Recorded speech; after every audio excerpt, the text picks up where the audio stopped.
Welcome, everyone. Welcome to this special live stream, this special recording of our respective podcasts. We've got a few people involved in this particular podcast. Now, there's myself, Greg Savage, and Jake Farwarden. Good morning, Jake. Morning. We are from The Pouch, the podcast, and we've been months in the making to be able to have Tens of viewers. have a conversation with the boys from Politics Over Coffee. Now, I didn't practice your last names, boys, before we started recording. So I might let you guys. Are you surname promoters or are you first names only? Well, we usually just on the podcast. We usually just say, I say I'm Gareth, he's Olly, and I sometimes get that back the front. No, look, I'm Gareth Strystamanis. There we go. Gareth Strystamanis. I'm relatively certain that it didn't matter how much practicing you did, Greg. Yeah, it's one of those names. Oliver, is it Kuroi? Kuri. Yeah, Olly Kuroi, right? We'll give you credit there. I've been pronouncing that name wrong the whole time then. Why did you ever pick me up on that? We're on a first name basis. I feel embarrassed. Anyway, so Mr. Curry, how are you? Nice to meet you. Nice to meet you. This is lovely. It's like a reunion, you know. It's like a we broke up the Politics Over Coffee, boys. Yeah. like a blind date. Now, so welcome, Olly and Gareth. Thank you very much. It feels a bit weird welcoming you, I guess, because you're putting this up on your podcast as well. So I guess I'm just welcoming everybody. So yeah, Gregg and Jake from the Pouch podcast, and Gareth and Olly from Politics Over Coffee. This has been months in the making, and we're really, really excited to have you guys on. It really is a pleasure to be talking to you guys. Yeah. When we first started the Pouch, it was really about Australian politics, and it was really just about sort of me trying to get out of my funk of American politics. However, it doesn't stop me from trying to look for other podcasts, and it was just such a pleasure to come across your podcast for a few reasons. Firstly, it was just like normal, right? I don't know how else to phrase it. It was like a breath of fresh air. It was, because there's so many podcasts that just have so many people like yelling into the microphone and just yelling their opinions.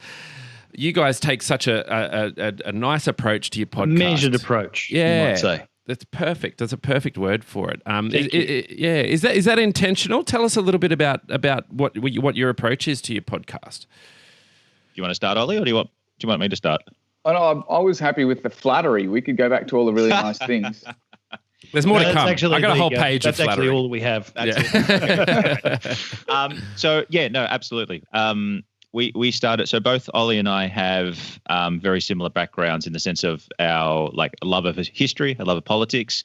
I'm more sort of the more social politics, sort of identity politics kind of thing. Olly is more the economics, and it really meshed really well.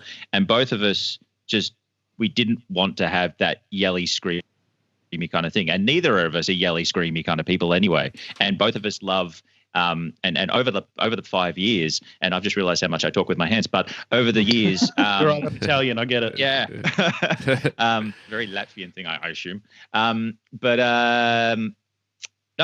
We always loved researching, really deeply researching. And over the 5 years, I think Olly will agree that our approach to researching has changed. It would be very much at the start, okay, well, that's what we understand now. Now it's like, oh, what's that? Oh, what's that? So the way that we research and the way that we wanted to discuss the topics between us, and the reason we called it Politics Over Coffee is because we would sit across the table drinking coffee talking about politics. And it was never, thank you for the merch there, Olly. So it was just an extension of the way that we would talk about politics anyway. And, both of us would be thumping the table about certain things, but that's sort of also why we created the segment Stupid Political News, is because we could get that, we could make fun of people in positions of power. And the whole point of that segment is to make fun of people in positions of power, to sort of just mock, because power is a very specific thing, and there's so many more positions of power than there are people who can actually handle that authority. So that's sort of our outlet. That's our cathartic outlet. And then when we get into the actual topic, we have a lot of fun, but it is always very much, it's an extension of us. It's pretty much how we are in person as well. You don't get any sort of falsehoods or any sort of characters. We're not playing anything. It's just us. No. And you guys bounce off each other really well too. Ollie, how do you see your sort of your role in it as well? So from my perspective, like you're very it's very laid back, I suppose, and you're sort of you come prepared to the podcast, and you come with a unique set of views as well. How do you fit that into your sort of your day-to-day life? And also, why don't you have a shirt saying "Risk Man"? You are the risk guy. Well, I will posit that for the next series of mugs, Jake. How do I find that? Good. Look, there are times where it's very difficult to find time to research for the podcast, and we just do our best. But it's something that you learn to fit in around other things. To start with, the research feels clumsy, and you're not familiar with the difficulty of speaking things. So much of researching and chatting to friends is not necessarily in a way that is deliverable in a podcast that people would actually seek out and listen to. And I think that was one of the big learning items for me, was researching and having notes in such a way as it made it easy to do the conversational podcast without it being sort of stuttering and without making it sound too prepared and all that sort of thing. But it's certainly funny to look back on it all. How have you guys found your podcast lives so far? You go, Greg. Look, it's been fun. Like, we've only been doing it since December, and it was really just sort of, but it was born out of the fact that I was obsessed with American politics. Like, I would wake up in the morning and just try and devour so much American politics, and at that time, it seems like a lifetime ago, as with everything in the Trump administration. But it was really because I was waiting for Rudy Giuliani to go to jail, and I was, like all these sorts of things. I mean, I don't even know who he is anymore. So it's like, it doesn't even matter. But yeah, so, and I realized that I'd really lost touch with what was happening here. And so, look, I messaged Jake and I said, hey, are you into Australian politics? Do you know a fair bit? And he was like, yeah, I do. Like, I get into it and I love it. And I said, well, how about we just start a podcast where we have a conversation? So, and that's really what it was born out of. Because that American politics can get quite toxic very quickly. I mean, all politics can, but especially America. There's something about American politics, especially since Trump has been there, that it's just it feels dirtier than normal. Yeah, and so that's right, and we'll certainly get to that, and so for me, it's been so grounding. Like, I feel like I have my finger on the pulse so much more now, and I've got a reason to be looking into these things during the week about Australian stuff, and that's been really good. It's also helped me explore, what does that mean? I mean, does that mean am I being too selfish now because I just think about Australia and I'm actually proud? I'm a proud Australian and I like all what we do here, and I'm really happy with what's happening in our country at the moment. All that sort of stuff. So it's been a good journey. What about you, Jake? Except Victoria. Yeah. Shh. Look, we'll get to that, I guess. For anyone not following along, we should point out that Gareth and I are in Victoria and the other two aren't. That's the joke. Yeah. We're currently in lockdown. We've managed to cover 3 states. We've got Victoria, New South Wales, and Jake is in Queensland. So it's good. Sorry, Jake, I interrupted you there. Sitting range of the eastern seaboard. No, that's okay. Yeah. Greg and I did a podcast a while ago, and we did that for a number of years on a completely different genre, and we did sort of cover, the gamut of world, mainly American politics, and so for me, it's been just so refreshing to really get my head out of America. I've got an American wife, and so it's always fun to say, hey, these are your people, Crystal. these compatriots that voted in, the orange guy.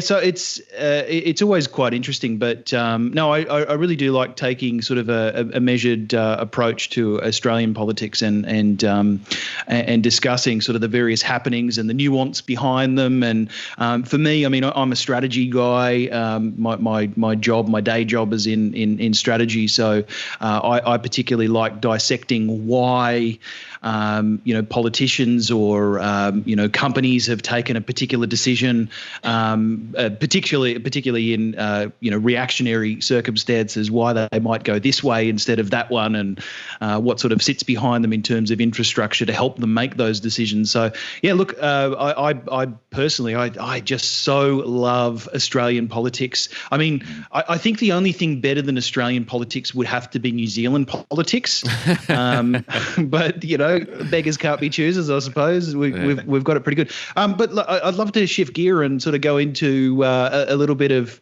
your wheelhouse and really a question that divides everybody, literally everybody. Like people in Zimbabwe have opinions on this first question. Yes, they do. So look, the question is, why do you think Donald Trump won the 2016 US election, and how do you think he will go in 2020? Can I throw to you first, Gareth? Well, the good thing is at least we've started this with a nice, simple question. That's good. Ease our way into it. Yeah. There are multiple answers to that. The first thing that popped into my head besides Russia, was actually the narrative that the right had created around Barack Obama.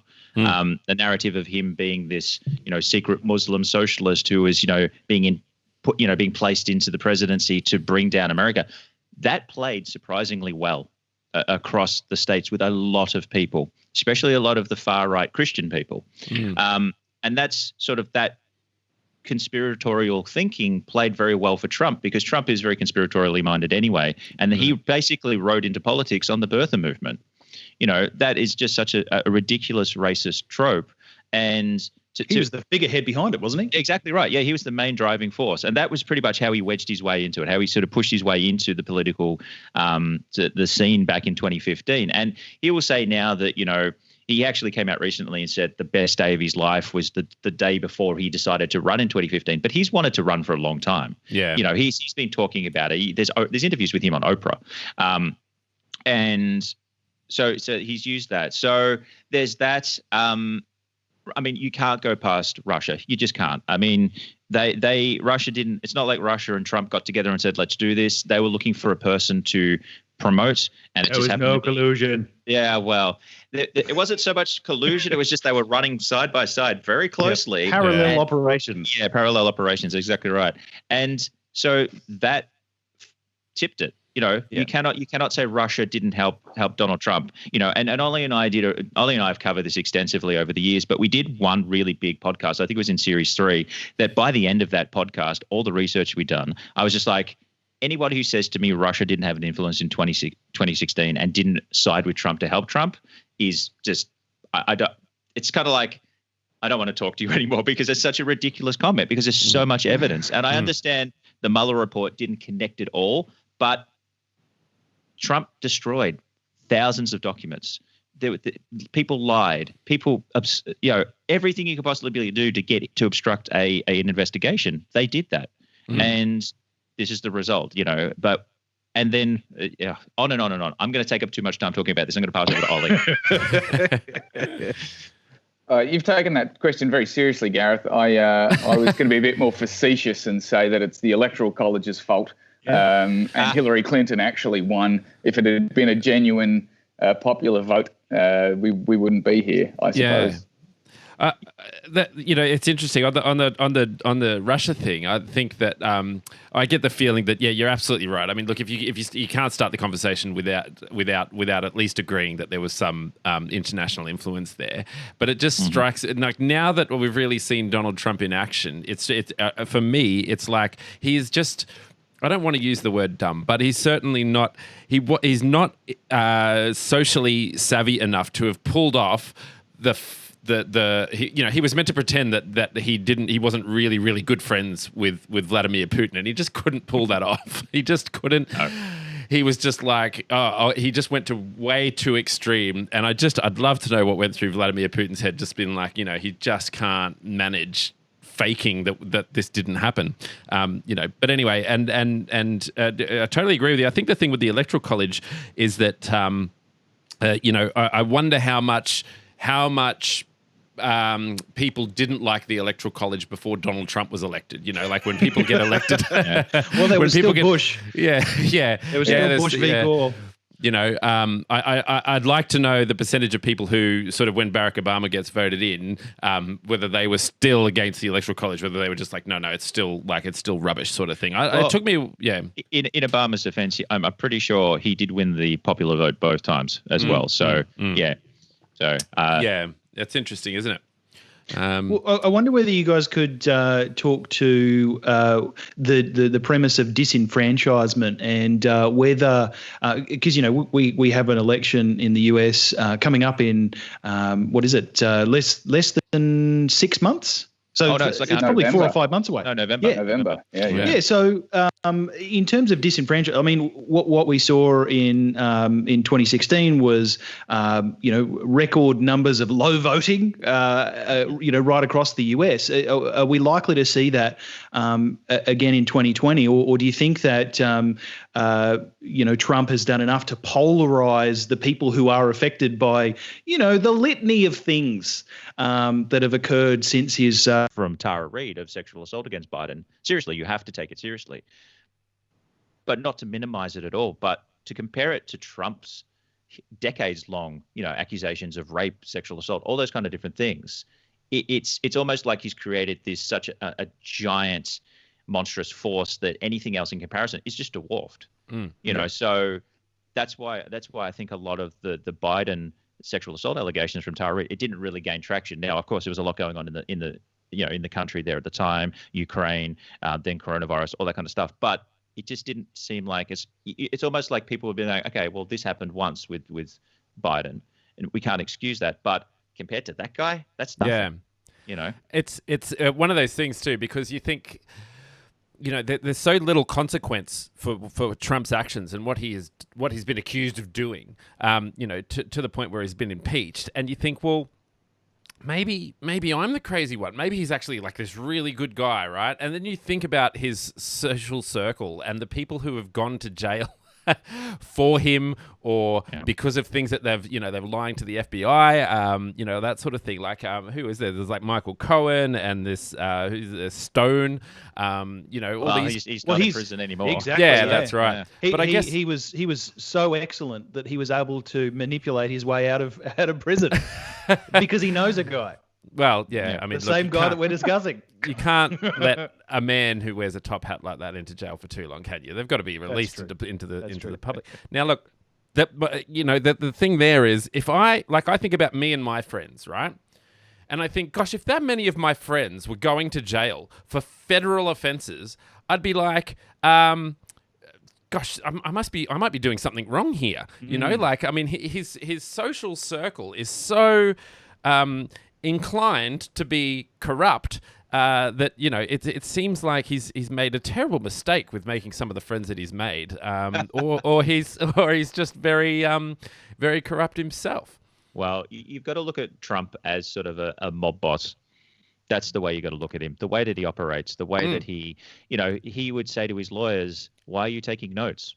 Don't take notes." Because there'll be no official record, and he can just say whatever he wants, and that's it. And then he says so many different things that, Ollie and I were discussing this once on the podcast. Trump says so many different variations of the one event over a certain amount of time that no matter what happens, no matter what the outcome is, you can go and cherry pick all these different comments and create a narrative that leads to that conclusion. Yeah, and that's part of his strategy. He's not dumb in the sense that, like, he knows what he's doing. He knows he's creating this fog of uncertainty, but he's doing it deliberately so he can create this narrative. No matter what happens, it could be a bad result for him or a good result. It doesn't matter. He's created a narrative that he is always the one who comes out on top. And then he's just shameless. He just will push whatever he needs to push to make himself the center of attention and the one who is always seeming like he's the victor. He's just completely without shame.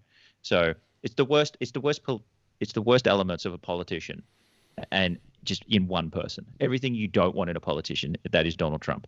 Yeah, and I was chatting with I was chatting to my wife about this last night, and I said, it's like he was obviously not a great, like a naturally born leader, and so. But there was this sense that, hey, America's actually ticking along okay with him as president, like nothing was going wrong. Everything was kind of okay. Apparently the economy was doing quite well. Employment was quite good. The stock market was quite good. And you're like, hey, maybe they'll actually fluke this and pull this off.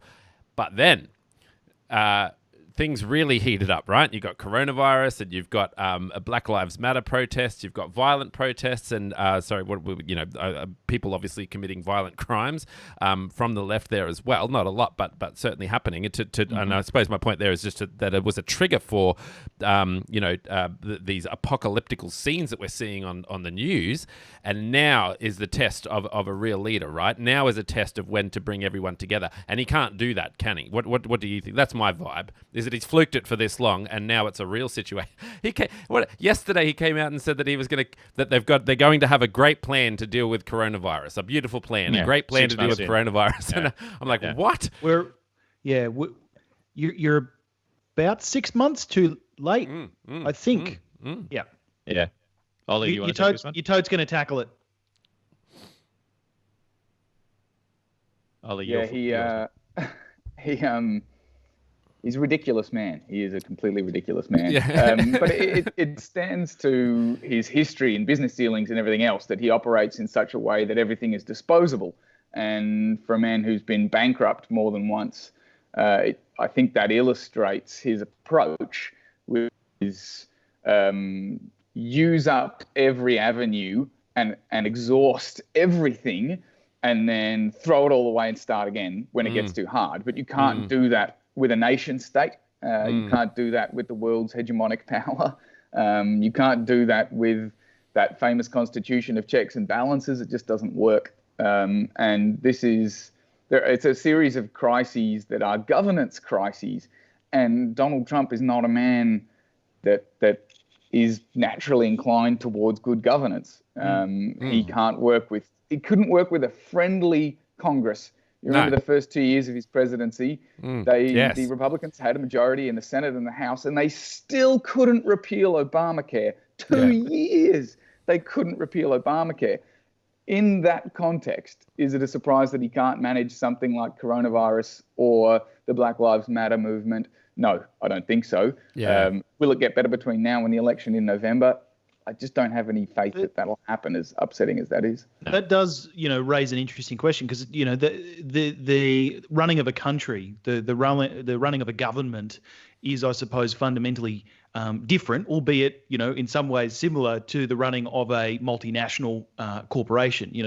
In a multinational corporation, you can have a CEO that pulls all of the strings and gets all of the executives for all of the different departments or other companies in line in order to run a particular strategy. Whereas in a government, each of those individual departments, each of those individual branches of the government have their own opinions, have their own strategies, and they're not all working towards a singular, nationwide goal. However, you have something like coronavirus, which is an, all hands on deck kind of situation where you absolutely can have, those so-called come to Jesus moments where you do, you can congregate around a single strategy of, suppression or eradication, just to use Australia's, grappling with that particular thing at the moment. Which one do we go with? But it's so interesting that he has taken that command and control type of strategy to his governance in that he doesn't seem to want to work with any of the branches of government. He doesn't seem to want to work with advisors. He had his, Fauci. He had Fauci. You know, the very popular Fauci can they've stand up run a full-blown ridiculous. campaign against him. Exactly. Yeah, it's just so funny that he they didn't. According to him, no, they didn't. It's just so funny though. He seems to be so, such a populist individual, such a narcissist that, no other opinions, no other thoughts, no other stratagem can exist in that vacuum outside of Donald Trump's head. It's just such an interesting thing. Yeah, well, you've hit the nail on the head. That's exactly right. The turn against Fauci was an inevitability, really, especially when Fauci started talking about how, started criticizing the plan to open schools again or open businesses again. That was always going to turn because he was a strong opinion sometimes against Trump. But you're absolutely right. The narcissism of Trump means that there's no oxygen in the room for anybody else. It has to be Trump. And Trump has to be seen as a leader. And as we've clearly, has been clearly demonstrated with coronavirus and the BLM movement, is that there's no leadership there. There's no overarching leadership.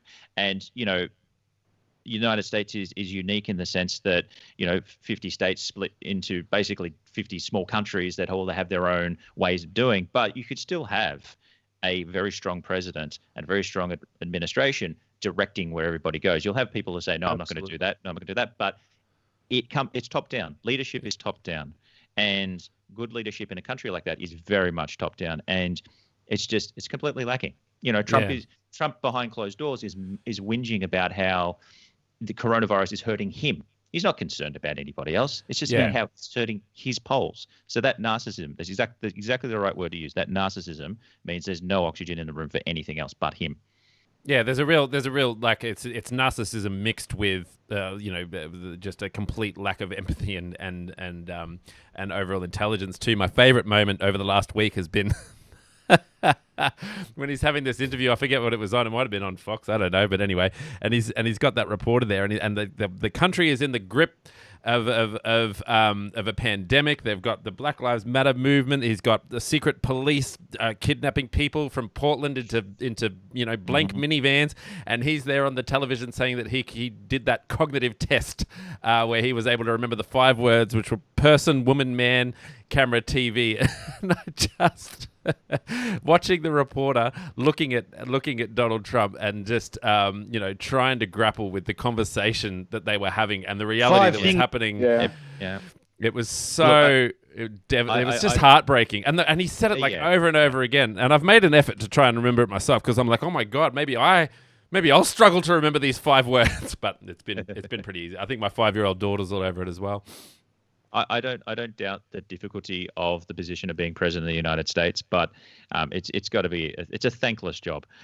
But there needs to be a sense of empathy. I mean, empathy when it comes to leadership is absolutely essential. You need to care for the people that you are governing. Empathy as a personal trait is I've said this multiple times. In private conversations, empathy to me is probably the most attractive trait, and because it's putting yourself in another person's shoes.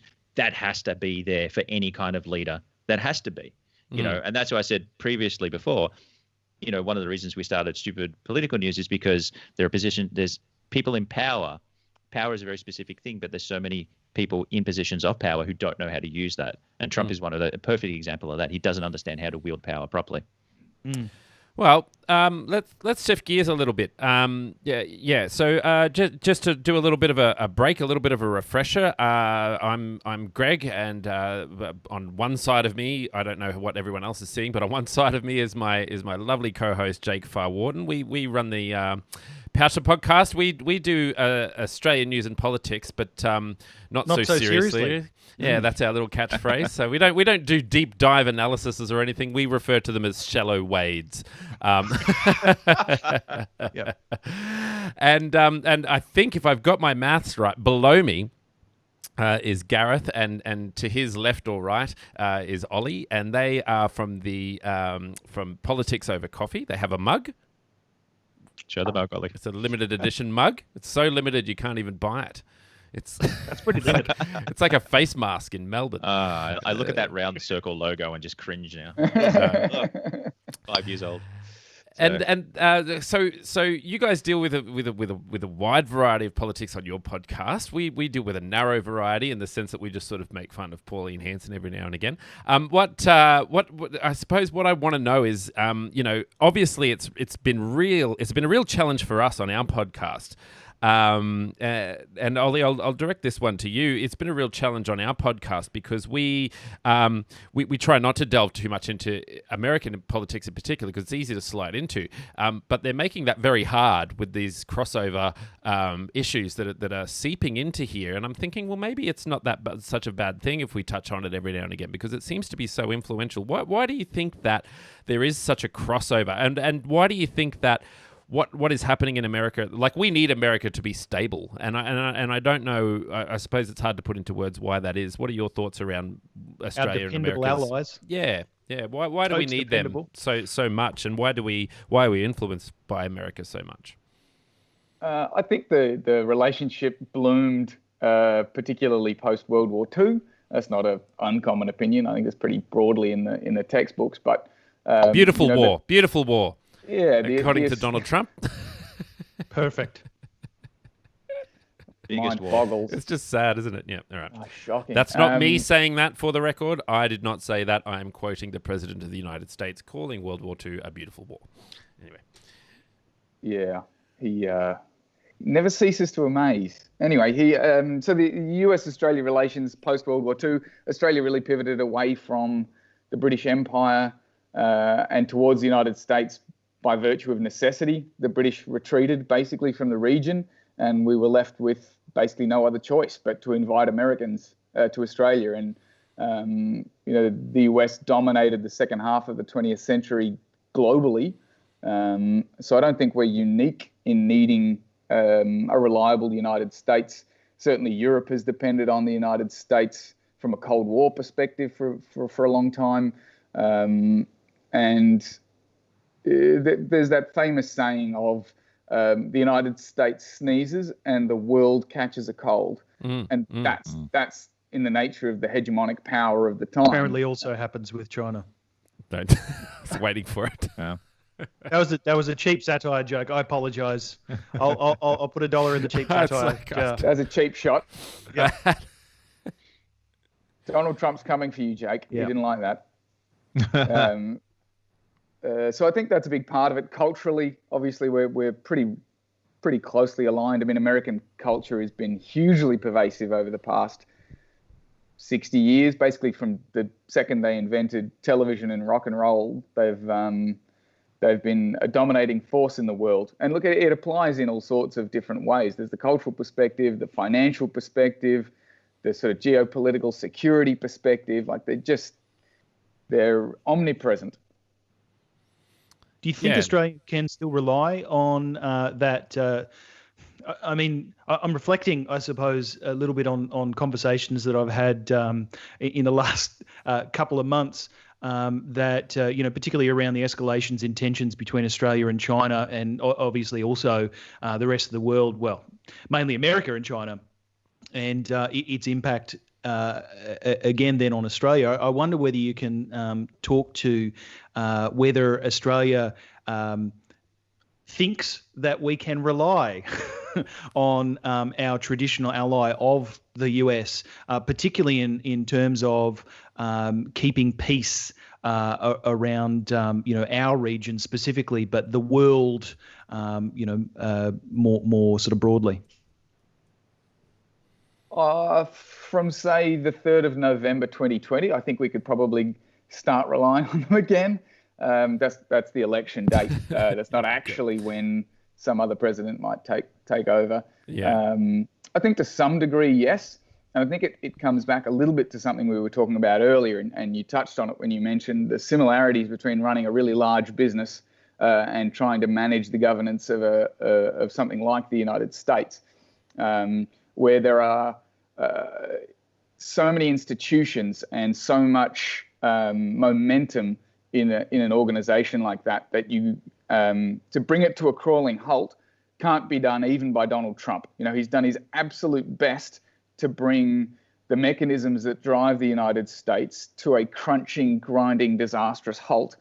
but they are so used to running and they have so much momentum behind them that to sort of reverse that, to bring them to a point of inertia, like you just can't do it that quickly. And so I think for the next, even if it's for the next 6 months, that we're relying on that component of how the political machine and the governance machine in the US works. We're in their hands. We're in the hands of the 3 people who are left in the State Department, and the people in the Pentagon who have managed to keep themselves unentangled from the Trump disaster reasonably well. But certainly it's a risk, and we've certainly gone the anti-China route in the last few months, and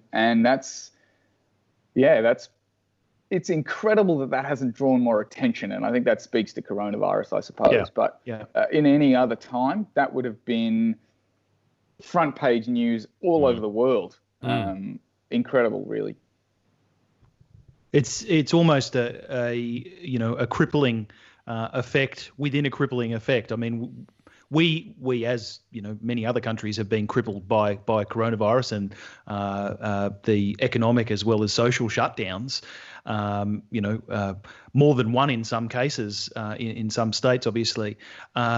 And within that, we also have the crippling of, not necessarily trade sanctions, but trade shutdowns with one of our biggest trading partners. Australia is one of the only countries in the world, if not the only country in the world, that has a trade surplus with China. Unfortunately, it's one of those things. I'm just not sure how much longer we can rely on that. It's mainly because of our minerals. Thankfully we still have stuff under the ground that we can dig up, and we're so good at it. So good at it. There's only 10 miners employed to do it, but around the country. But yeah, look, it's such an interesting thing. But I wonder whether you can talk to whether you think this is going to continue to escalate. I suppose from your perspective and the opinions that have been espoused across Australian journalists. Do you think this is going to continue? Do you think it's going to de-escalate? What sort of are your thoughts in that realm? Do you want to pile in here, Gareth? No, that's your wheelhouse, man. You go for it. My wheelhouse? Oh, okay. Well, I'm not sure how you disentangle yourself. I don't think it's optional. The Chinese have an array of projects underway that are designed to stop them being reliant on imports of coal and steel. So they're not strategically unaware. They are trying to disentangle themselves from us and other key players around the world from a key supply perspective. We're Australian, and so we naturally, the media that we see and the pundits that we engage with typically provide us with an Australian perspective, which is a sort of a political one, which is we're sort of yanking China's chain here a little bit on a few fronts, knowing full well that they're an enormous export partner and the one that we rely on enormously. But from the other perspective, they don't necessarily want to have anything to do with us anyway. They're very aware of their position geopolitically, that they're hemmed in on so many sides by really unfriendly nation states. They feel that they're hemmed in, and they are. And so they're going to huge lengths to free themselves from that reliance. And so within the next few years, the expectation is that they're basically going to stop buying Australian coal anyway, because they will have linked up their own supply and it will be cheaper. So whether we want to free ourselves from China or not, in the next few years, the costs of upsetting the Chinese economically are probably going to tail off anyway, just by virtue of the fact that they're going to stop trading with us wherever they can. And that's the Silk Road. It's a huge number of things.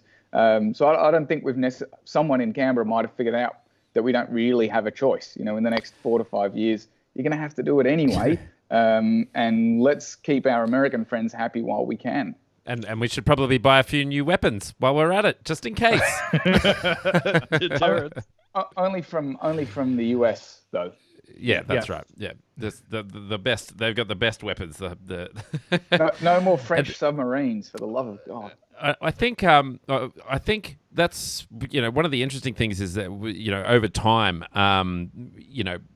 since I was younger till now, one of the things that has really changed for me is, I suppose, my attitude towards wars or particular wars. And, like when Scott Morrison announces that we're going to buy weapons, when I was in university, I probably would have been like, oh, this is terrible. And, we shouldn't be going to war and, blah, blah, blah. And why do we need to buy weapons? All that sort of stuff. Whereas now I'm like, yeah, we should probably have a few weapons. That's good. Like upgrade those bad boys. That sounds really good. Mutually assured destruction. Yeah, exactly. I suppose, I was looking at maybe positives of war from a different perspective and all that sort of stuff as you get older. What how long have you guys been doing your podcast? At my maths, it was about 4 or 5 years or something. Is it halfway through our 5th series? Yeah, crazy. Yeah, because I was just going to change seasons. I just decided I was going to call our first one season 1, and then I was just going to randomly change it. So I just changed it when we did. Like the new year, the 2020 started. So I was like, well, I better start season 2. And then I was even just going to the other week just start season 3 because we sort of got a bit of a different vibe now. So, and then I thought, hang on, these politics over coffee guys, I think they actually mean the 5th year that they're in. Like season 5 is actually their 5th year. Yeah, they don't just go around willy-nilly changing seasons. So I guess how have your thoughts changed over that time? Like if you were to listen back to some of the earlier episodes, I probably should have gone back to your first one and got a few snippets and said, hey, how do you feel about this? Thank you for not doing that. Well, episodes 1 to 14 are actually not available publicly. Because they're just smart move. 15. Smart move. Oh. Yeah. Notice that when Jake mentioned at the beginning of this live broadcast that we did a podcast together, that we didn't mention the podcast. No, you didn't. No, we just did a podcast a little while ago. Yeah, for a decade. Yeah. Doesn't exist anymore. Yeah. But so the question was, how have we changed? Yeah, I suppose, how have you changed, and how do you feel like it's changing?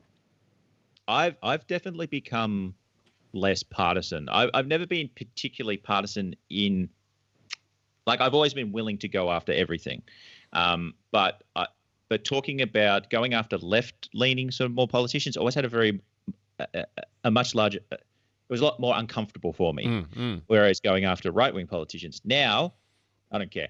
Doesn't bother me. Like it's more the pursuit of going after power more than anything else. And of course, the abuse of power comes from every political spectrum. I was a regional lead for the Animal Justice Party for just over a year. I absolutely loved that gig. I had to give it away for personal reasons. But if the Animal Justice Party were doing something wrong, I would not hesitate to go after them. Yeah. Just because I've had that affiliation with them doesn't matter. Yeah. So that's where I've changed. I've really changed in that pursuit of, no, I don't care about left, right anymore. It's sort of, I've moved probably left to definitely more centrist. Yeah. And yeah, it's going after everybody, Why do you think that is? I can't swear. I you can. I saw the BS. I saw the BS more clearly because the amount of, because my approach to researching has changed, and it's a lot more deep diving stuff. So Olly and I probably are at our best when we do those deep dive episodes, and because you go deep diving, you just see the garbage that's everywhere. So it's just sort of like letting go of those just natural biases as much as possible, and acknowledging that you have confirmation bias regardless. You just got to be very aware of it and then move accordingly, and sort of apply Occam's razor. And when you do those two things, you sort of strip away all the all the politics, all the bias that you have as much as possible. And so so that's why it's sort of just seeing more, just becoming more educated, basically. Yeah. What about you, Olly? Oh, I hate talking about myself, so watch me squirm here. I'll turn your camera off. You can squirm and chat. I don't think I've changed enormously in my political views, which sort of frightened me when I thought about it. I sort of think, have I not evolved at all in 5 years? What a terrible thought. But mostly I just think that I have a deeper understanding of a lot of issues. And I understand a lot better the way that politics works mechanically. So I start to understand more about the way the Senate and the House of Reps interact with one another, state politics, the way that, for instance, something that I didn't know before I started the podcast was that, in effect, local council governments exist only by the grace of their state government, and the state government can just wake up one day and go, not feeling it, guys, get out of here. Yeah, and right. That's it, gone. That's more difficult if you're talking one of those sort of super councils like a Melbourne City or a Geelong or something like that. But otherwise the state government can summarily dismiss a local council. The thing that really grinds me about that is they'll still fine you for not voting in a council election, but they can just completely override whatever the people decided anyway. There's so many things to learn. There's never any shortage of it, and I think that's what has me keep coming back for more. Is that there's just no end to what you can learn. And I'm guessing you guys have come back for another dose of podcasting because you have the same thing. Like there's always, not knowing what your previous podcast was, but there's always more, right? There's always to leave you guessing. Mystery. Well, I want to ask that question of you, Greg. How have your opinions changed? What, since November? Yeah. No, over the last decade and a bit that you've been engaged in one way or another about talking either with your friends or in front of a microphone on political issues. I'd love to know how things have changed for you. Yeah, I can probably do a long story short version of mine in the sense that it really boils down to the fact that I realized that a lot of politicians actually really love their countries, they really love their jobs, they really want to actually do what's right by the country, and they work really, really hard. A lot of them wake up really early and work well into the night to try and do what they need to do. A lot of them are corrupt and liars and yes, all that sort of stuff. But I don't come at it from that angle as much anymore. I come at it from an angle that, for the most part, I really think that there's a power struggle and all that sort of stuff, and maybe the love of power is a bit much. But at the same time, maybe that's just my misinterpretation of what a good leader might actually be. Like maybe wanting that power is not such a bad thing in a leader, and we don't want someone who's so coy and so, anyway, that's probably my attitude, is that I come at it from an angle that, hey, these people may actually really have genuine compassion and genuine love for their country and their local governments or their local constituents in their hearts. And I suppose that's been the biggest change for me. So when I listen to, and I'm just going to go to one extreme here, but when I listen to Pauline Hanson, I try and come at it from that angle. I still think she says some really weird and crazy things, but at the same time, it's just a different angle rather than just going, oh, it's Pauline. The algorithm is I hate her, therefore everything she says is terrible. It's just, I don't think that that's the case. I think when you really actually, if you saw a transcript of what she said, maybe not about the housing towers, the housing commission towers in Melbourne, but generally speaking, if you have a look at it, there's kind of a lot of love in there, and whether or not that's the right kind of love or anything like that, it's still there, and I see it a lot in politicians, and I really don't like it when I follow them on Facebook or something like that, and the Liberal Party make fun of Anthony Albanese for doing something, or they had a photo of Bill Shorten trying to put a sock on his face for the homemade sock on his face, and they're saying, oh, this is the person that they wanted to be leader of the country, and I'm like, that's such a cheap, boring shot, just don't go down that path. But can you believe that he used nylon socks? I mean, should be wool all the way to catch all the coronavirus particles. I feel the same way, Greg. I suppose one of the things that I've found really interesting is, over the last probably decade and a bit, I've become probably more centrist than ever. Very similar to you, Gareth. I've moved from a dyed in the wool lefty. Who took on the same political values and aspirations as my parents and grandparents, and have become, I suppose, not necessarily more conservative, but I'm able to see the value in every decision made, the reasoning behind every policy announced. and understand certainly the core leadership values and the value behind leadership, particularly in politics, that has been around over the last while. It is quite interesting, and I do think you're a little bit robotic, Ollie, if you've not changed at all over the last while. That's amazing. I have read a couple of studies very recently that have talked to people becoming more conservative as they age. Yeah. Which is you buy a house, don't you? I mean, you buy a house exactly, and everything goes downhill, right? You're just like, oh my goodness, exactly. The economy's really more important. Money, want to keep more of it. It is an interesting thing, but certainly I value being apolitical on this show, particularly. On the pouch, I absolutely value being apolitical, looking at the decisions, looking at the policy. And looking at the speeches, et cetera, announcements, in a completely apolitical fashion, not taking, a partisan view one way or the other, and just discussing the root facts, which is fun. Yeah, it's a lot more fun. It's a really good approach. I mean, the ideological blinkers that so many commentators have can be really frustrating, and there's multiple times I'll be reading through an article, and all of a sudden be like, I know where this is going. This is some ideological spin, and I'm like, that's it, done. Like, the article is ruined for me because it literally just taints the rest of the information in there. I'm like, I can't trust this source anymore. So yeah, coming from apolitical, and that's probably a good way to explain for my sort of growth is that I have become less political. I've become more apolitical, and probably it's uncomfortable for me to say, but I was probably more ideologically based, 5 years ago, and it's just been stripping that back away, So yeah.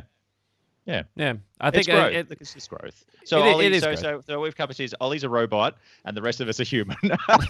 Where have you gone, Ollie? He's gone. He needs an oil change. Yeah. Look, and being somewhat right politically leaning in Australia is very different to being right in America. And even we watched that. I don't know if you've seen it, but we watched that Bombshell movie last night, and it was about Fox News and a few of the court cases that happened there in regards to Roger Ailes. Roger Ailes and that sort of thing. Really, really disturbing stuff. But one thing that really struck my wife is she said, these conversations, are these the conversations that they would have at Fox News? And I said, look, it's probably a bit of embellishment, but yeah, probably. And she's like, is it that divided? And I said, yeah, it's like America is like a channel is left or a channel is right. We don't have that so much here. I mean, not free to air stuff like Channel 7 or Channel 9 or, ABC is we still have Sky News, Greg. Yeah, we still have that sort of stuff, but I suppose it's more, it's not this, there's not this, even though they have an agenda, it's not so crazy. And it's like being right wing in Australia is very different to being right wing in America, I guess is my point. And that's led to a few really dramatic differences in how we've dealt with this COVID-19 situation. Do you think that's the key reason that they've managed to make everything political, from wearing a mask to to shutting down the economy, and we haven't really done that? What are your thoughts around that? I think first and foremost, the First Amendment. I mean, we don't, they are so focused on, it's almost like a religion, the freedom of movement, regardless. So any kind of, anybody telling them you have to put on a mask, even for your own benefit, is seen as a violation of their right to do whatever they want to do, whenever they want to do. Ollie and I have spoken before about how when seatbelts were made mandatory, people would cut seatbelts out of their cars, because it was an infringement on their First Amendment rights. Right. It's such an ideologically driven country that, just do this. Just stay inside. Wear a mask.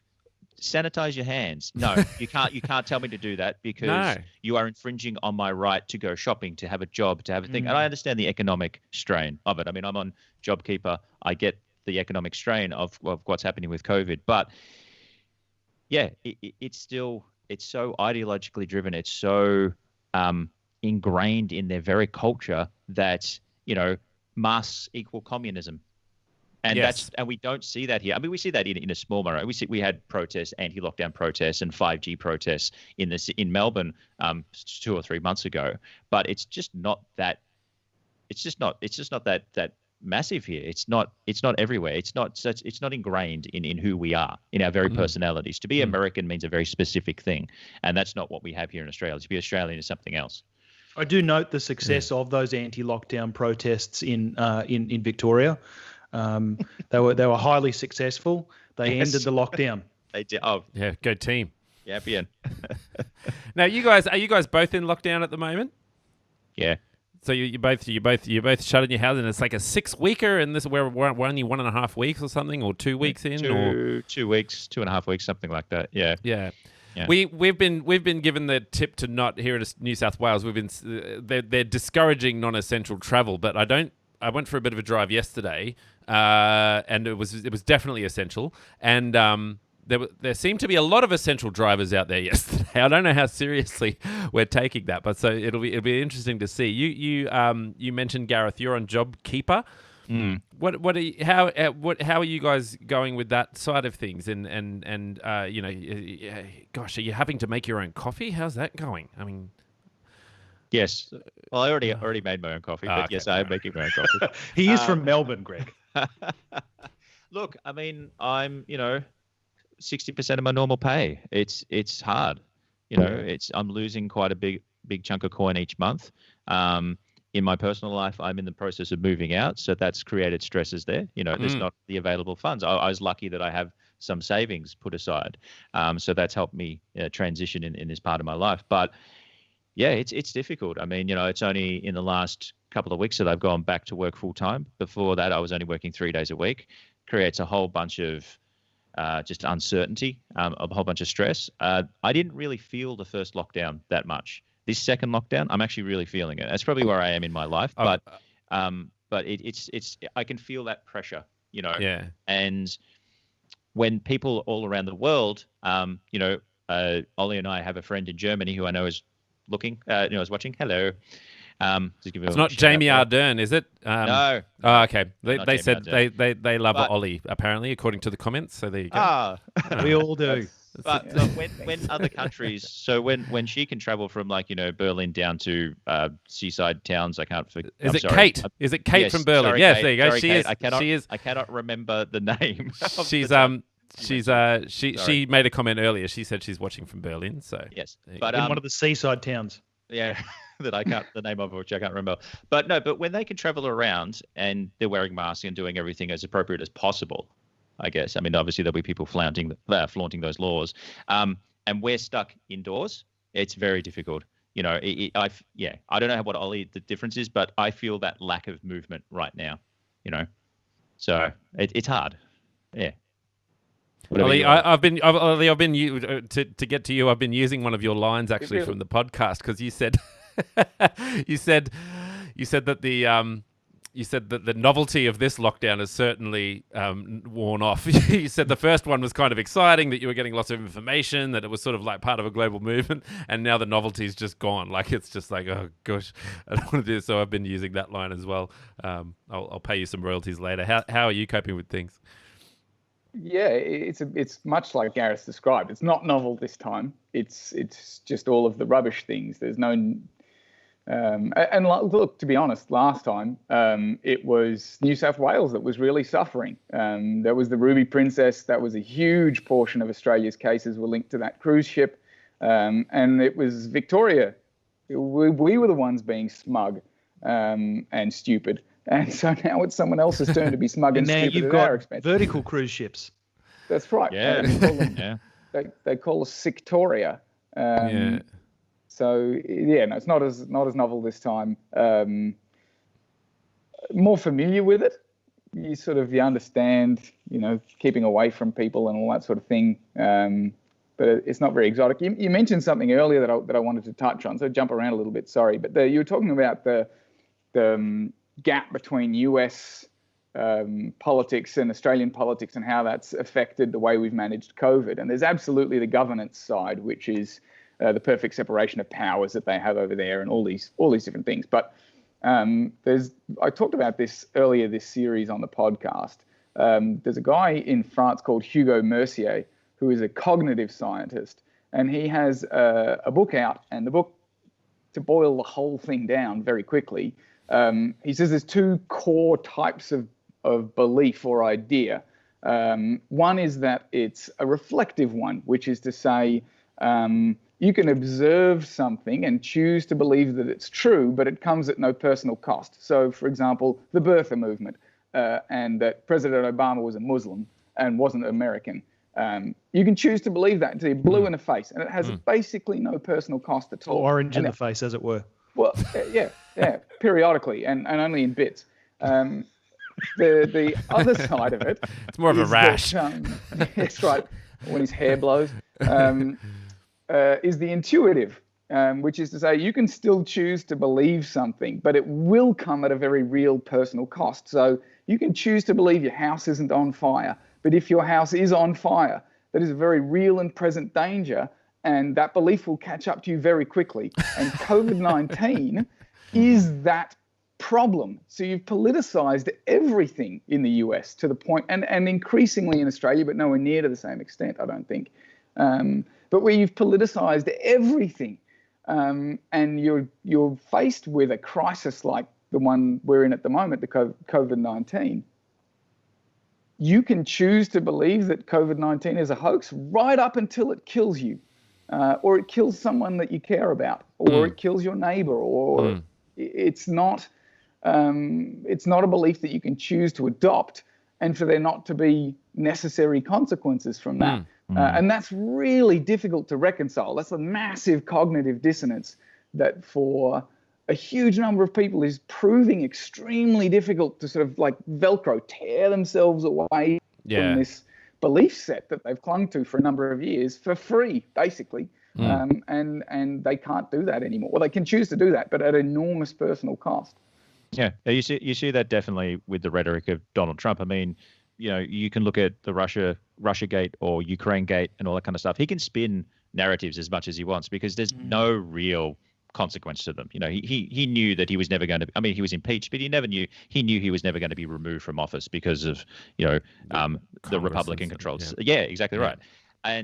But now he's trying to spin all this stuff as much as possible. It'll go away. It'll get worse, but it'll disappear, and there'll be a vaccine within months. He can spin all the rhetoric he wants, but the reality of it is that there is a virus that does not care about your political spin. It does not care about anything. That's right. And what we're seeing in America now is that basically what Ollie was just saying, that fantasy versus reality crashing into each other, and terrible things are happening.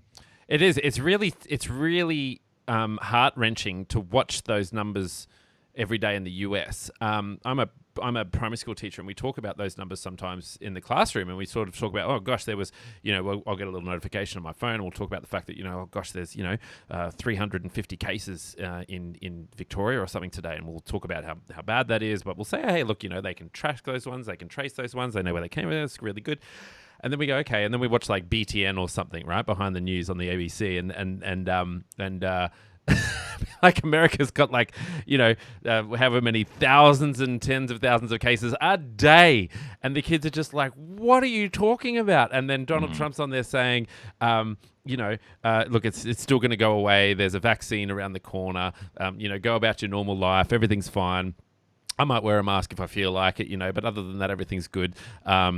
Just don't watch the footage from Portland. And it's like, gosh, it's heart-wrenching to watch him, try and say the things that he usually says that help him get away with stuff. And also the stuff that he usually focuses on disappears after 1 or 2 days. That particular issue disappears. This one's not disappearing. It's getting worse. The death rate is. He says. My favorite one is when he says. Seth Meyers says. If your response to how's the pandemic going, we'll look at the death rate. If your response is look at the death rate, you're not doing very well. And that's Donald Trump's response to a fair few of his questions. But anyway, I suppose it's more just about it's not going away. It's heartbreaking to watch. Whereas with Australians, it's made Scott Morrison look good. I think it's like, well, at least we're not that. At least we've got some leadership under our belt. Yeah. Olly just said you're seeing it in the. It's good to have a leader that listens to their advisors and that puts together teams of people, teams of, as I often say, the smartest people in the room. You get all of the smartest people in the room into a single room. You pinch them from their various current rooms and you put them in a single room and you take their advice. You listen to it. And, in many ways, certainly it seems that he has, both he and the current government have learnt their lessons from the bushfire tragedy that occurred at the end of last year, at the beginning of this one. Certainly, the advice that was coming through from advisors in the know on our bushfire preparedness, on the fuel load, on the current drought situation, and the baking of the undergrowth, etc.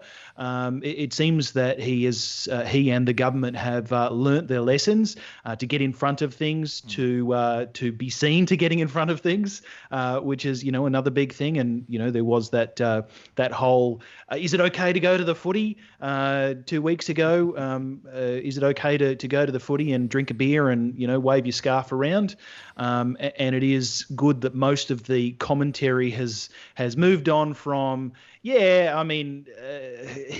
kind of escaped the country and didn't let anybody know, to he didn't escape the country. He's gone to his local stadium to see a sport that is not currently banned, to see his beloved team, to blow off some steam while he's on holidays with his family, but still has his finger on the pulse of the country. It's good that I think that both the Prime Minister and the current government have learned a lot of lessons in this current term.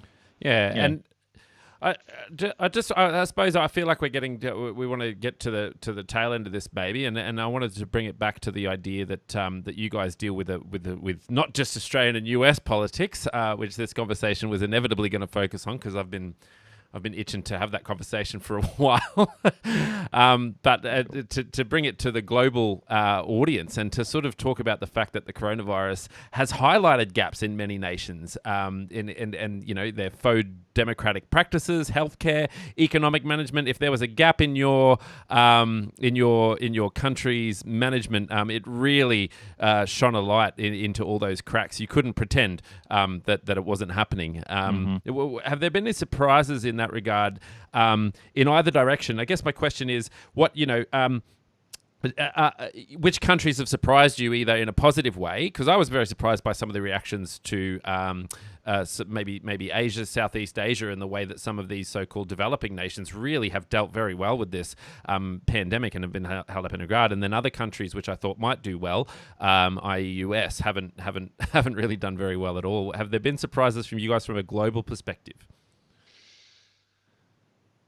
I think for me, the thing that has surprised me the most is the willingness for some leaders to completely ignore the science. And one of the things there's always politics involved with this kind of stuff. One of the great things about science is that everybody in this field, everybody in the vaccine field, is globally working towards a vaccine. It's one of those moments in history where every single person in that field is working towards the same cause, and that's awesome. That is so awesome. It is a scientific community coming together for a single purpose.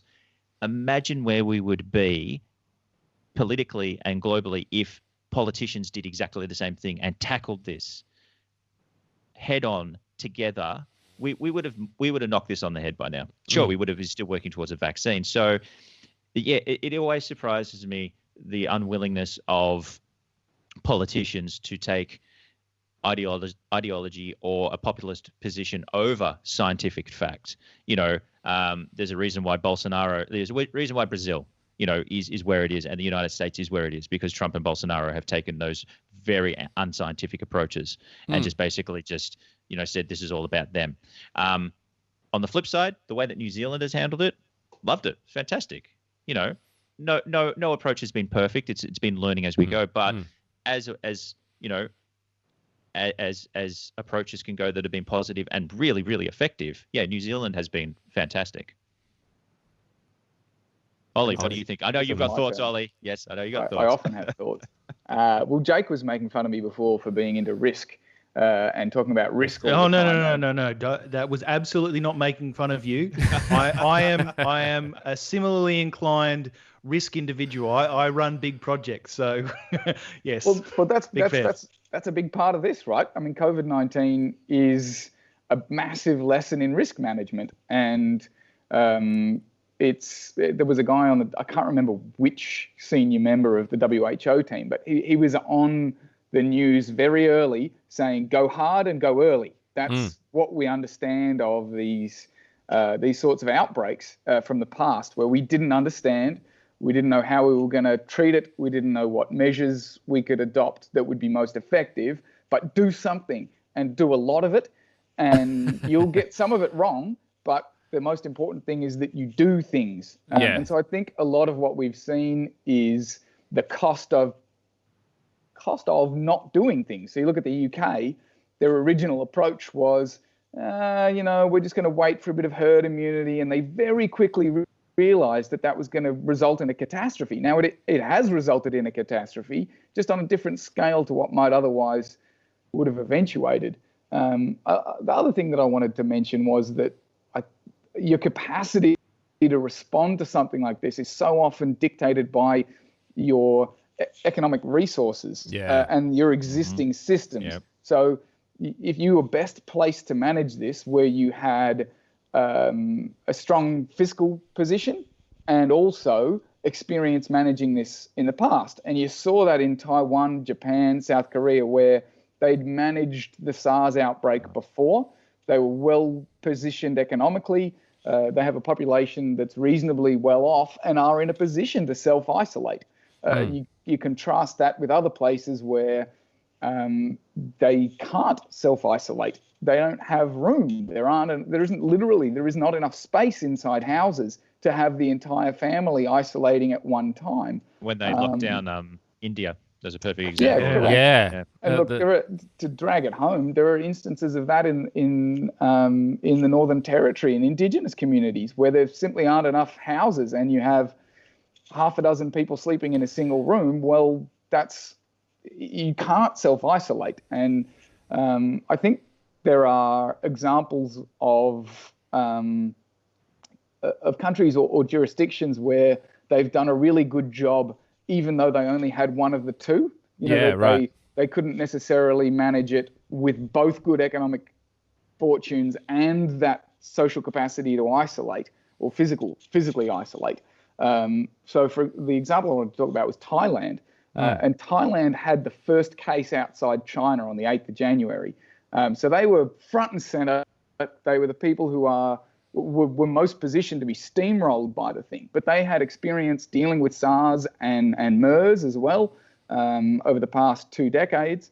And they have a really strong public health system. So they have a system of universal healthcare that already exists, that was well established, that people understood and had faith in, that they had a lot of trust in. And I think that's a huge part of the story that hasn't really been discussed yet, is managing it in such a way that you are considering the people at the end of it. So they had teams of community volunteers who already existed, who already had basic medical training, but who were known in the community. So primarily women, and primarily older women, volunteers who could be quickly gathered, quickly educated on the latest and how to identify symptoms and how to explain to people. And they got out into the neighborhoods in Thailand, all over the country very quickly, and could dispel myths and rumors and whatever else, because they had the trust of the community, because they were familiar to the people that they were working with. The matriarchs. Yeah, absolutely. And they did an incredible job. They also have 1,000 teams nationally who are dedicated to managing health problems, and outbreaks is one of them. So they've come into the process, come into the crisis with a system in place, with a familiarity, but they've also stress tested it before. And there's a lot of, I think, arrogance from places with a lot of economic resource who haven't done that. We just didn't learn because we got away with it. We didn't suffer as a result of SARS, and we didn't suffer as a result of MERS, and we chose in the interim to not really learn from it as we could have, or establish ourselves in such a way as to be well prepared. So that part of it I find very interesting. I mean, the overall COVID-19 thing is absolutely miserable and catastrophic, and we're nowhere near through it yet. But there are instances where this absolutely worked, and it wasn't predicated on having enough money or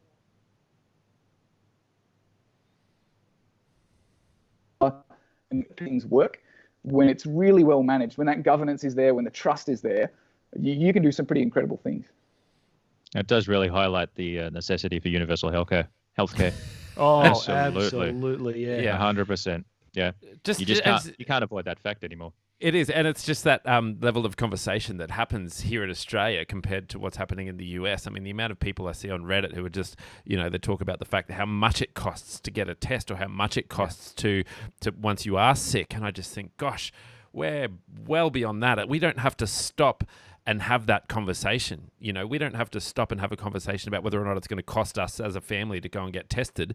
We can go and get tested today around the corner if we wanted to. And then tomorrow, and then the next exactly. day. And, and they want you to, and they say, go and do it. Go and get tested. The education side of things has been really, really interesting. I know that a few of my biases came out early on in the piece, and I was listening to an interview on the BBC. I have no idea who with or anything like that, but he was there was a character on there, and he was saying, people are really worried about, say, a lot of the African nations, but you probably don't need to worry about a lot of them because they've actually been through it with Ebola, and a lot of them actually have a real system in place to deal with this. And I was like, oh, okay, that was a surprise to me because I would have thought, not so great happening down there, but apparently they've got some pretty good systems in place to deal with disease outbreaks. It was interesting. Whereas with us, we were in a little bit of denial. So but we were able to act very quickly and educate the public very quickly, which was good. But yeah, it's been a fascinating ride. Is there anything else you guys want to add? Is there anything else you guys want to sort of touch on? Have you got any niggling thoughts that have been there since we started chatting that you want to? The only thing I'd add with I know it's a slightly different answer to the question you asked, but that's all right. I'm used to it with Jake. the social movement that is starting to emerge out of COVID-19. And this is something that's very personal to me, is that I've been vegan for a while now. Animal rights is my big thing. There's a lot more people looking into that vegan lifestyle. They're looking into the reasons as to why COVID-19 happened and sort of what animal agriculture does to the planet and why this chain of events occurred. So it's really, I guess, trying to find a silver lining. For me, it's really positive that people are engaging on that level and really trying to take the time to understand why and then acting on it. One of the most frustrating things for me is that, as somebody who is if I was to say I'm an activist, I would say I'm an animal activist. One of the most frustrating things for me is to say when people acknowledge, yes, I understand the cruelty that happens in that sector, and then they don't do anything about it.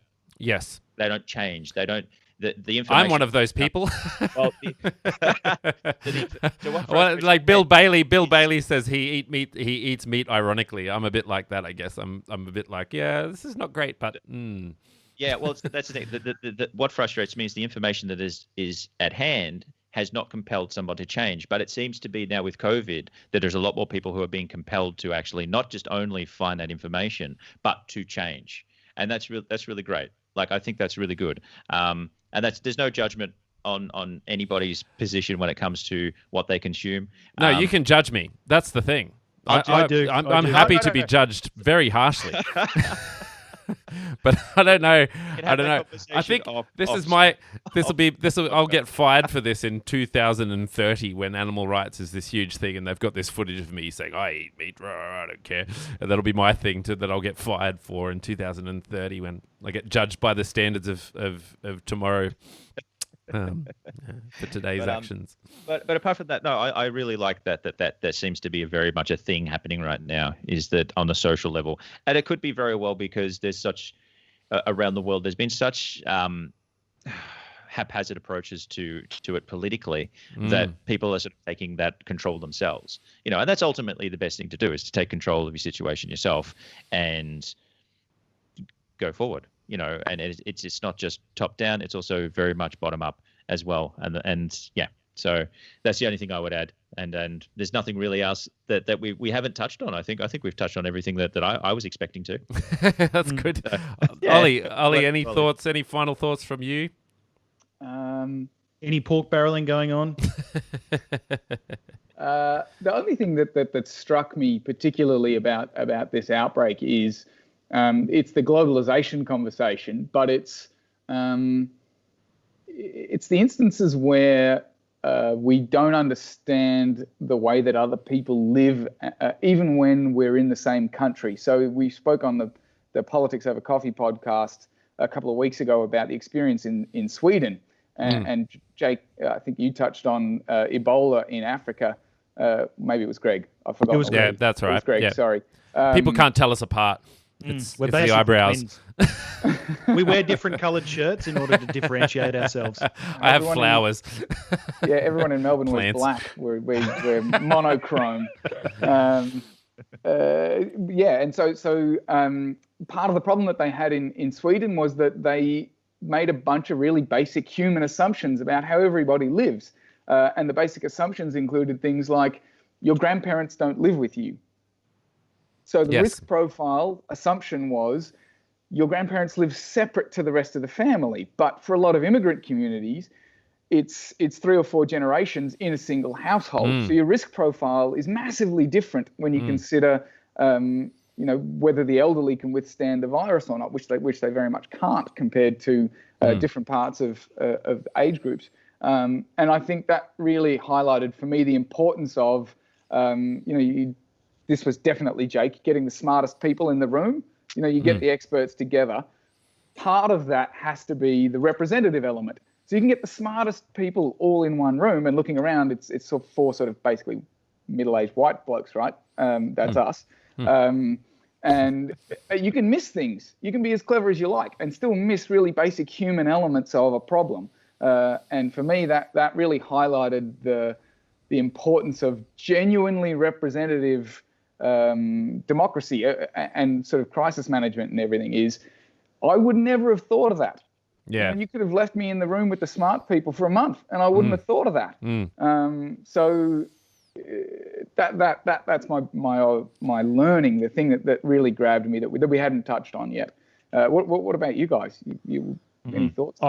Jake, you go. I couldn't agree with you more. I mean, it's diversity that gives us our understanding of what we should do. Not just what we could do, but what we should do. Because and touching on what Gareth said in the very beginning of this discussion, understanding is one thing. Empathy is what fills out the remainder of that, particularly when you are making crisis-based decisions, because crisis-based decisions are very quick and they are with the best information at hand, and that's why it is so important to, I'll rehash, get the smartest people in a room into a single room, so that you can make the best decisions as possible. You want somebody to be making, get their economic theorem up on the whiteboard, understand what is the R naught, what is happening in terms of transmission, how many is that going to kill, what is the or how many is that likely to impact, what is going to be the social cost to that, what is going to be the economic cost to that, what is going to be the political, that's another one that you need to consider as well. But the other side of that is you need to absolutely make sure that you have diversity in that room. I've heard a lot in the last week. Julia Gillard has a new book out, and Julia Gillard was famously, the Prime Minister of a minority government and had to negotiate with political parties like the Greens, and had to negotiate with independents. And she had plenty of the smartest people in the room, but she also had to ensure that diversity was at the forefront of every decision that was made, and that diversity had to include things like special interest points from the Greens, special interest points from independents who had their own particular persuasions. But look, in terms of gaps, we were so close to a surplus.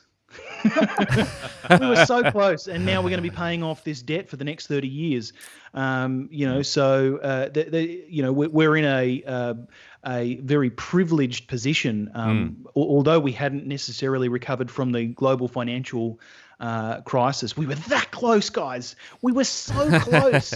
Everybody was pulling out the AC/DC and playing Back in Black. Yeah, they had the cups. The Liberals had the cups.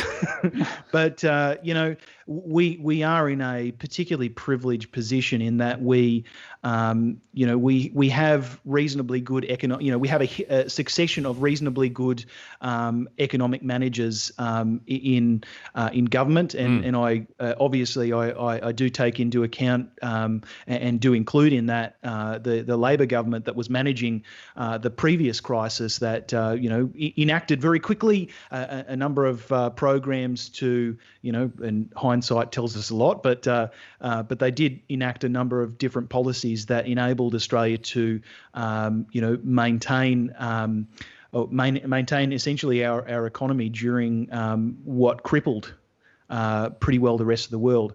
So while we did come so close to a surplus and bringing our budget back into the black, bringing our debt under control, we have gone very deep into the red, and we will be there for a long time. But I think, broadly speaking, I think Australia has gotten behind that premise that we need to. This is one thing that I suppose I really did enjoy out of this crisis, which seems a really, really, really strange sentiment. But Australia, we got behind the premise of socialised healthcare very quickly. Even the people who weren't behind socialised healthcare, oh mate, and childcare. Absolutely, and childcare. Wow, imagine that, a Liberal government getting behind free childcare for everyone. That was amazing, and getting behind social welfare. Social welfare for everyone. I mean, it was just absolutely incredible to see so many people. We did obviously have political commentators who were vociferously against it. We're providing too much support too quickly, and we're going to bankrupt Australia. But broadly speaking, again, we were in a great and privileged position. And as Matthias Cormann said, I'm not going to try the accent, but as Matthias Cormann said this week, what else do you expect? What else were we going to do? We had this crisis. We had to support Australia. We have supported Australia. We're going to continue supporting Australia until Australia can support itself. I'm glad that we're in the privileged position that we were. And I'm glad that we have put ourselves in a position where we can recover. And I think, it'll be great. It'll be great to see. Hopefully, we're in a position to be able to help other countries down the track. Gentlemen, I think if my infliction has it correct, I'm going to try and wrap up the conversation there. Cool. And I'm sure it's sort of that time of the podcast where one of us is bound to be busting to go to the toilet, but being very polite. So whichever one of you that is, thank you for keeping the peace. Look, boys, I just want to say thank you so much. We've really been looking forward to this moment for a long time, and it really is an honor to be chatting with you guys. Again, I just want to emphasize that I guess both of our podcasts are sort of, they're not screamy at the microphone type podcasts. They're very much just laid back.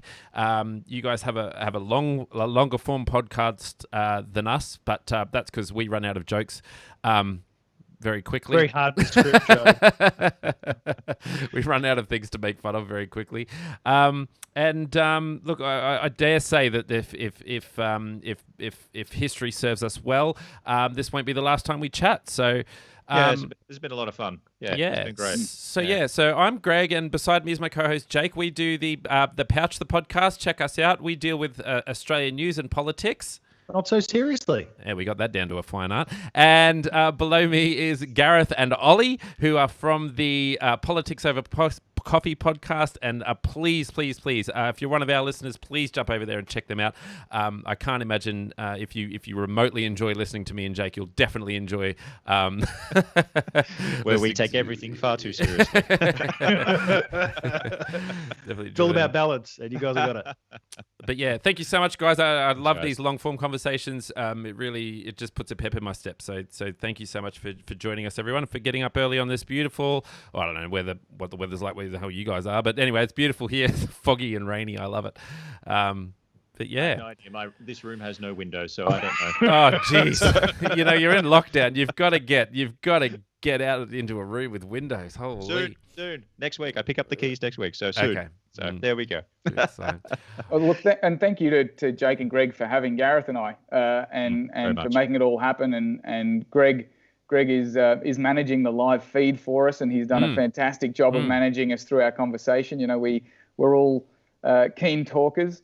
So it's no mean feat. So thank you for that. And as someone who contributes nothing to the podcast other than showing up and speaking, I certainly value everyone's technical expertise. It's been great. I do look forward to doing this again, and certainly be encouraging anyone who listens to Gareth and I to check out the Pouch as well, because you get to actually see people speak. It's a whole other dimension. Yeah, and Kate Louise Johnson has just commented, and she said, "Nice one, guys. Very entertaining. You all work very well together. Would love to see another crossover." So we have to now. We're under contractual obligation for Kate. Fine. All right, gentlemen. Enjoy your weekend, and I look forward to all the behind the scenes comments that we're about to make with each other about what the hell we do with all these files. Oh yeah, that part of it. Oh God. Like you got a room with no windows, you'll never know whether it's day or night. Greg, I'm just going to end with my T-shirt. See that? Yeah. Not yours. Yeah. I was going to make I paid for it joke, but I'm not going to do that. All right. Oh, geez. All right. I'll see you guys soon. Thank you. Thanks, guys. Fellas. A lot of